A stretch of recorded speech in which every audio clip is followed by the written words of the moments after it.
मैं चाहूंगा कि जो हमारी एक संगठित इकाई थी, तथा कथित गुट ने उस इकाई के 4-4, 6-6 टुकड़े कर दिए। ये कहां तक की न्याय संगत बात है? समाज को ये एकत्रित करना चाह रहे हैं या समाज में विघटन करना? सूचना जारी नहीं हुई, कोई चुनाव की प्रक्रिया के बारे में नहीं बताया गया, कोई कुछ नहीं बताया गया। सिर्फ 3 दिन पहले मुझे कोई फोन आया था, उसमें ये कहा गया था कि ब्राह्मण समाज के चुनाव होने हैं। सूचना दी, आज सुबह तक जो कोई इकाई नहीं हुआ करती थी उसको एक इकाई बनाया और इनको वहां का अध्यक्ष नियुक्त कर दिया गया। चुनाव होते हैं 10-15 दिन पहले अधिसूचना जारी होती है, सभी को सूचना दी जाती है, ना किसी तरह की सूचना दी गई, ना कोई अधिसूचना जारी की गई। और जब चुनाव की तारीख 6 थी, आज ही डिक्लेयर कर दिया गया कि आज आप लोगों को यहाँ का अध्यक्ष बनाया जाता है। किस नियम, किस प्रक्रिया से किया, किस स्थान पर किया, किसी को कोई खबर नहीं है। एक ही सदस्य अध्यक्ष होना चाहिए था। क्यों? मैं संगठन ब्राह्मणों को जोड़ने का काम करता हूँ, तोड़ने का नहीं। वाले का फर्ज बनता है कि मालवीय इकाई को एक रखे।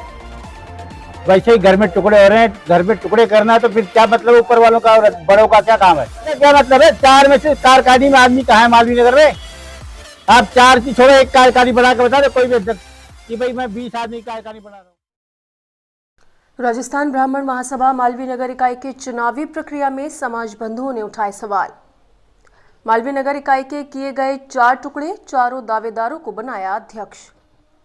चुनाव 6 अप्रैल को होने थे, परंतु 5 अप्रैल को ही चंद लोगों के बीच सर्वसम्मति से की गई अध्यक्षों की घोषणा। राजस्थान ब्राह्मण महासभा के सुभाष पाराशर ने बताया चुनावी प्रक्रिया को गलत। राजस्थान ब्राह्मण महासभा के चुनाव पिछले कई समय से कराने की मांग समाज बंधुओं द्वारा की जा रही थी, जिसको लेकर काफी लंबे समय से सदस्य भी क्षेत्र में बनाए जा रहे थे। मालवीय नगर में सैकड़ों ब्राह्मण परिवार रहते हैं। ऐसे में सभी विप्र बंधुओं को समाज के चुनाव को लेकर उत्सुकता थी, परंतु बिना किसी सूचना के चंद लोगों के बीच ब्राह्मण समाज के चुनाव सर्वसम्मति से संपन्न करा अध्यक्षों की घोषणा कर दी गई तथा मालवीय नगर इकाई को 4 टुकड़ों में बांट अध्यक्ष पद के 4 दावेदारों को अध्यक्ष बना दिया गया। अचानक हुए इस घटनाक्रम से मालवीय नगर के विप्र बंधुओं में हलचल है तथा वह मालवीय नगर इकाई के किए जा रहे टुकड़ों से आश्चर्यचकित है। आप भी देखिए क्या कुछ कहा विप्र बंधुओं ने। गुरदयाल जी, ब्राह्मण समाज के चुनाव बहुत दिन से लोग सोच रहे थे, समाज के लोग की चुनाव होंगे और नया अध्यक्ष कोई मिलेगा। कहा जा रहा है कि 6 तारीख को कोई चुनाव की घोषणा की गई थी सूचना, लेकिन वो चुनाव अदर झूल में इस तरह से हुए कि कोई निर्विरोध अध्यक्ष बना दिया गया, जिसको अभी सुभाष जी हमारी बात हुई बता रहे हैं कि निराधार चुनाव थे वो। और हमने कोई ग्रुप में मैसेज पढ़ा कि आप भी कह रहे हैं कि दावेदारी हुई तो हम कौन सा कम थे, हमको बना देते अध्यक्ष। क्या कहना है आपका इससे? जय परशुराम। मैं सभी समाज के बंधुओं को, सभी नागरिकों को भगवान परशुराम की तरफ से शुभकामनाएं देता हूं। पहली बात तो यह, मैं भी पूर्व में जिला प्रतिनिधि चुनाव हुआ इस मालवीय नगर इकाई का रह चुका हूं। सबसे पहले तो मैं चाहूंगा कि जो हमारी एक संगठित इकाई थी, तथा कथित गुट ने उस इकाई के 4-4, 6-6 टुकड़े कर दिए। ये कहां तक की न्याय संगत बात है? समाज को ये एकत्रित करना चाह रहे हैं या समाज में विघटन करना चाह रहे हैं? तथाकथित मत बोलिए, आप स्कूल का नाम लीजिए जिसका नाम लेना चाह रहे हैं, हम समझ नहीं पा रहे उसको आप क्या कहना चाह रहे हैं। आप नाम बताइए ना किसी का। सुनाए 2 गुट बने हुए हैं ऊपर तक, ठीक है, जिनमें जिनमें आपस में विवाद चल रहा है। माननीय पाराशर जी जिसके मुखिया हैं, और आज राजस्थान ब्राह्मण सभा उन्हीं के अंतर्गत है, उन्हीं के अंतर्गत आती है, उन्हें ही हम जानते हैं। हाँ, कुछ और कोई जोशी जी हैं, अन्य उनके साथी हैं, उन्होंने अलग अपनी दावेदारी ठोक रखी है कि जो कि मेरे हिसाब से बिल्कुल निराधार है। मतलब प्रक्रिया की सदस्य बनाए हम लोगों ने। हमारे कई एक ऐसे ब्राह्मण भाई थे जिन्होंने हमारे पूर्व अध्यक्ष और वर्तमान अध्यक्ष रहे हैं या नहीं रहे हैं। सोहनलाल जी ने भी खूब सदस्य बनाए। हमारे बड़े भाई सदस्य किसके अंडर बनाए जा रहे थे आप? सुभाष पाराशर जी के? वो ब्राह्मण सभा के अंदर, वो उस पर किसी का अंतर्गत नहीं बने, वो ब्राह्मण सभा के सदस्य बने, चाहे वो कोई सा गुट हो। हमारे एरावत भाई साहब भी जोर शोर से लगे हुए थे, इन्होंने भी सैकड़ों क्या सदस्य बनाए। जब हमारे पूर्व अध्यक्ष को ये पता पड़ा कि आज एक दूसरा युवा एरावत नाम का अध्यक्ष के लिए, जिसकी समाज में बहुत अच्छी छवि है, वो चुनाव लड़ना चाहेगा, तो आज केवल उस डर की वजह से 2 भाग में हमारी इकाई को बांट दिया। क्यों? किस तरह से बांटा गया, क्योंकि दर्शक समझ नहीं पा रहे। रेलवे लाइन से उस तरफ और रेलवे लाइन से इस तरफ मालवीय नगर 2 बना दिए। मतलब ब्राह्मण समाज की जो इकाई थी राजस्थान ब्राह्मण महासभा 3 सेक्टर के अंदर, उसके 2 भाग करे गए, 2 हिस्से कर दिए। तत्पश्चात रेलवे लाइन की तरफ अधिसूचना जारी हुई इसकी 2 हिस्से करने की, उस तरह से नोटिस। कोई अधिसूचना जारी नहीं हुई, कोई चुनाव की प्रक्रिया के बारे में नहीं बताया गया, कोई कुछ नहीं बताया गया। सिर्फ एक बात बताई गई थी कि 4 तारीख तक सदस्य बनने हैं बस। हम लोगों ने अपनी समाज को सुधारने के लिए श्रीमान ओम प्रकाश जी को आगे लाए। जब उन्होंने अपनी दावेदारी ठोकी तो जो एक छोटी सी इकाई जिसमें 1, 2, 3 सेक्टर एबीसी ब्लॉक रह गया था, जब वो लड़ने के लिए तैयार हुए, समाज उनके साथ था, तो तथाकथित लोगों ने मिलकर के उस इकाई को भी 2 टुकड़ों में बांट दिया। क्यों? मतलब जो इकाई एबीसी ब्लॉक और वो थी उसमें भी 2 टुकड़े और 2 टुकड़े कर दिए। और भी सुनिए, कौन कर रहा है टुकड़े? है? ये टुकड़े कर कौन रहा ये है? तथाकथित कुछ समाज के ठेकेदार हैं जो अपने आप को समाज का सबसे बड़ा नुमाइंदा मानते हैं। नाम बताइए ना आप, ताकि लोग समझ सके। नाम तो मैंने वो 2 एक आपको बताए थे, और हमारे बुजुर्ग यहाँ बैठे हुए। एक और सुने, एक और हुआ तो झालाना ग्राम को अलग एक टुकड़े में बांट दिया। जहाँ मालवीय नगर एक था संगठित, आज उसको 4 हिस्सों में बांट दिया। ये काय का समाज है? रही ऊंच नीच, हानि लाभ, हम समाज के नुमाइंदे, समाज से जुड़े हुए, सदैव समाज के ही साथ रहेंगे, और जो भी बात करेंगे, जो भी कार्य करेंगे, समाज के हित अब आपने में कहा समाज रह साथ करके ही रहेंगे, तो करेंगे। ओम प्रकाश जी बता रहे हो अध्यक्ष बने हैं, उसको अध्यक्ष तो मानते हैं आप? उनको तो मानते हैं? पहले आप ओम प्रकाश जी से पूछिए कि वो अपने आप को अध्यक्ष मान रहे हैं क्या? अच्छा, या- आपको इसमें भी संशय है? हाँ, जो 3 अध्यक्ष बनाए हैं, पहले आप उनसे पूछे, क्या भाई आप अपने आप को अध्यक्ष मान रहे कौन हो क्या? अध्यक्ष बने हैं? भाई एक का तो नाम मुझे पता है, 2 का आप ढूंढ लो, तीसरा बता देगा। तो आप मानते हैं चुनाव भी गलत हुए, तरीका भी गलत था, और इन्फॉर्म हाँ, भी नहीं किया हमारे गया? निर्विरोध बने एरावत शर्मा जी बने, इकाई मालवीय इकाई सेकंड के बने, निर्विरोध बने, कोई और था ही नहीं इधर। तो जहाँ गलतफहमी हुई है वो उधर ही हुई है, एबीसी ब्लॉक। गलतफहमी तो पूरी में ही है, सब में ही है ये।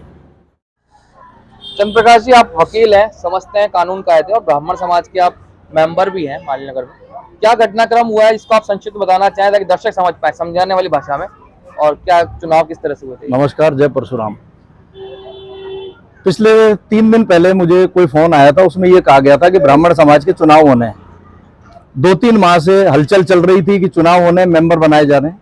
मेरे बड़े भाई एरावत शर्मा जी, ओम प्रकाश जी, इन सब ने मुझे अवगत कराया कि हमें मेंबर बनाने हैं। हम सब ने एकजुट होकर मेहनत करी, जिसमें सबसे ज्यादा श्रेय इन दोनों को जाता है। इन्होंने मेंबर बनाने में किसी तरह की कोई और कसर नहीं छोड़ी, और यहाँ पर मेंबर बनाने का काम शुरू हो गया।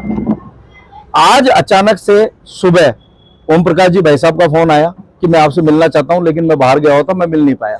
शाम को ये मेरे पास आए और उन्होंने मुझे बताया कि मुझे अध्यक्ष बना दिया गया है।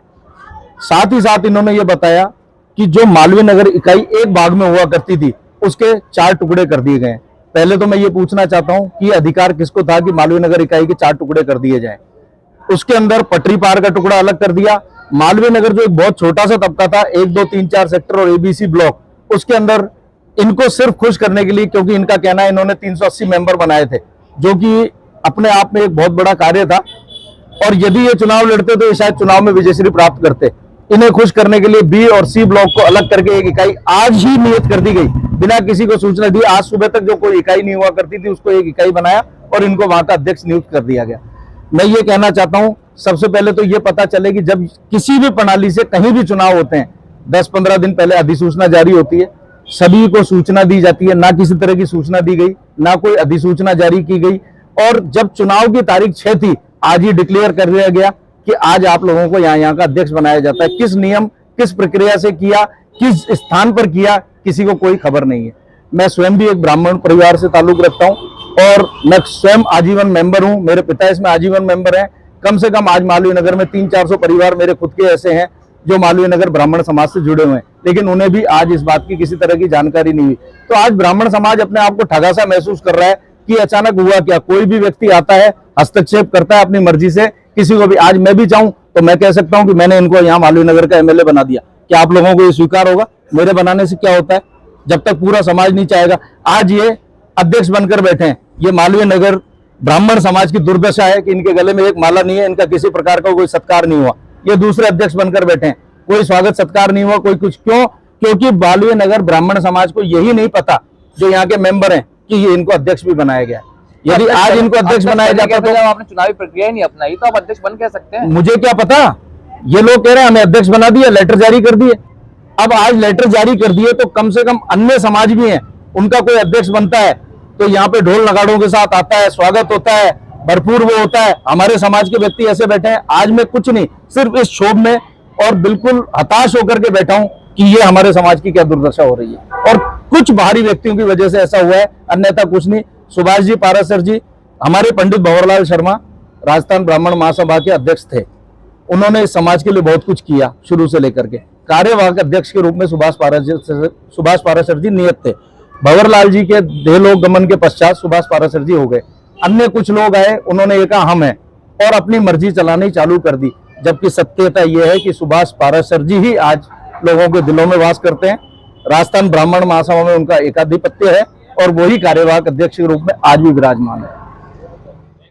ओम प्रकाश जी, कहा जा रहा है कि चुनाव में कुछ अनियमितताएं थी और आपको अध्यक्ष बनाया गया और एक तरह से लॉलीपॉप दे दी गई आपको, क्योंकि आप पूरे ब्राह्मण माइनगर इकाई के अध्यक्ष बनने के दावेदार थे और आपको एक यूनिट का अध्यक्ष बना दिया गया है।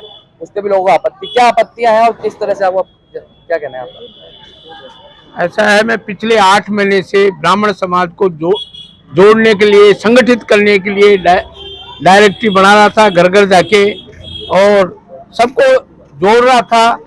जब है ना, जब मेरे को जानकारी मिली कि चुनाव हो रहे हैं तो यहाँ मालवीय नगर में 3 ही लोग सदस्य, ये 2 लोग सदस्य बना रहे थे, अलाउद जी और सोन जी।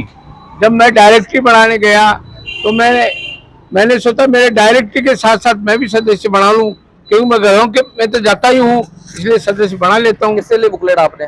सदस्य बनाई बुकलेट कहाँ से लिया आपने? वो प्रदेश कार्यालय से लिए मैंने। ठीक है। अब जब उस समय एक थे प्रदेश कार्यालय में, टुकड़े नहीं हुए थे उस समय। उसके बाद में मैं सदस्य बना रहा था, अहलावत जी, सोनलाल जी प्रतिद्वंदी थे। जब अहलावत जी को इधर का टुकड़ा बना, इधर का अध्यक्ष बना दिया, पटरी पार का 5 से 15 सेक्टर और बनाया ना, आज ही टुकड़े हुए ना इसके, तो टुकड़े तो आज ही हुए इसके। ऐसे बहुत दिनों से चर्चा थी, लेकिन पदाधिकारी आज बनाए गए हैं। अच्छा। है, और जब ये इधर के चर्चा सुन रही थी तो मैंने सोचा इतना मेहनत अपन कर रहे हैं और अपन ब्राह्मणों को जोड़ रहे हैं, और ब्राह्मणों का मेरे पास दबाव आया, मेरे कॉलोनी वालों का आया, मेरे सदस्यों का आया, दबाव आया कि आपको चुनाव लड़ना चाहिए, है ना, और दूसरे संगठन का कोई चुनाव नहीं बना रहा था, है। इस कारण मैंने उनके सदस्यों के, मेरे जो बनाए गए हैं, मेरे कॉलोनी के निवासियों को, है ना, उनके दबाव में मैंने चुनाव लड़ने की ठान ली थी। तो आज ही मेरे को जानकारी हुई कि अलग अलग यूनिट बना दी है, तो और मेरे को निरोध, मतलब यूनिट बनाने की घोषणा हुई तो आप कार्यालय में गए होंगे, ब्राह्मण महासभा के माइनगर वाले कार्यालय में गए थे, वहीं बनाया गया, नियुक्ति हुई आपकी। लेटर कहाँ से मिला आपको? लेटर तो क्या, आदेश वहाँ बैठ के भरवाए थे फॉर्म। मतलब चुनाव कैसे पहले से फिक्स था, आप लोग पता था कि ये होने वाला है? नहीं, मेरे को ऐसी कोई जानकारी नहीं थी, चुनाव होने को थे। और मैं और सोनलाल जी, ये मालवीय नगर के 1, 2, 3, 4 सेक्टर और ABC तीनों ब्लॉकों का मैं डायरेक्टरी बना रहा था, और उसके साथ ही सदस्य बनाया, मैं भी फिर दावेदारी में आ गया। अब देखो, इसी हिसाब से तो मैं तो ये चाहता हूँ कि अध्यक्ष इसमें मालवीय नगर में एक ही होना चाहिए था, है ना, एक ही सदस्य अध्यक्ष होना चाहिए था। क्यों? मैं संगठन ब्राह्मणों को जोड़ने का काम करता हूँ, तोड़ने का नहीं करता। सुशील जी, हम देख रहे हैं कुछ ना विवाद था, उस विवाद को आप किस तरह से देखते हैं? क्या अध्यक्ष आपको मान्य है, रावत शर्मा जी, ओम प्रकाश जी, या फिर आपका भी कोई अपना वक्तव्य बताइए? देखो, मेरे को सारे अध्यक्ष मान्य है, लेकिन सबसे बड़े चुनाव कराने वाले का फर्ज बनता है कि मालवीय इकाई को एक रखे। वैसे ही घर में टुकड़े हो रहे हैं, घर में टुकड़े करना है तो फिर क्या मतलब, ऊपर वालों का और बड़ों का क्या काम है? और लोग कहते हैं ना, सुभाष पारासर जी इसमें नोट खा गए, पैसे खा गए, दुकानें बेच दी होगी, मान लो, लेकिन आगे आने वाला कोई आदमी तो चाहिए काम करने के लिए, और जो काम करता है ना, वो चाहे घर से भी लगा दे तो भी चोरी कहलाता है। मतलब आपका मानना है कि जो अध्यक्ष बनाए गए, सब ये घटनाक्रम हुआ, चलो कुछ नया तो हुआ, ये सोच रहे हैं आप? नहीं, नया क्या मतलब, आपको भी अध्यक्ष बनाते, हम आप भी नया बन जाओ। मेरे घर की रेवड़ी है क्या बाहर दो किसी को भी? तो गलत है अध्यक्ष ये। नहीं, एक होना चाहिए, गलत और सही की बात नहीं, एक और होना 3 या 4 जो बनाए गए उस जगह एक। चार का क्या मतलब है? चार में से कारखानी में आदमी कहाँ है मालवीय नगर में? आप चार की छोड़ो, एक कारखानी बना के बता दो कोई भी अध्यक्ष कि भाई मैं 20 आदमी की कारखानी बना रहा हूँ। तो आप मानते हैं कहीं ना कहीं असफल रहने वाला है जो प्रोजेक्ट? असफल क्या है मतलब? मेरे को हाथ लग गई मुर्गी तो मैं लेके भाग जाओ, आपको लग जाए आप लेके भाग जाओ, वो वाला काम है। अब समाज का कोई धनी दौड़ी इस तरह से रहा कोई नहीं है धनी धोरी, भवनलाल शर्मा के मरने के बाद में कोई नहीं है। जिसकी जेब में है वो है। लेकिन लोग कहते हैं ना सुभाष पास ने दुकानें बेच दी, ये बेच दी होगी, मैं मानता हूँ, लेकिन बिना बेचे भवन बनेगा कैसे? भाई आप अगर कोई खाओगे नहीं तो घर में रोटी कहाँ से आएगी आपके भी? आपका तो धंधा यही है, व्यापार यही है, बस दुकान बेचना व्यापार है। अरे यार भवन में लगाने के लिए पैसे कहाँ से आएंगे?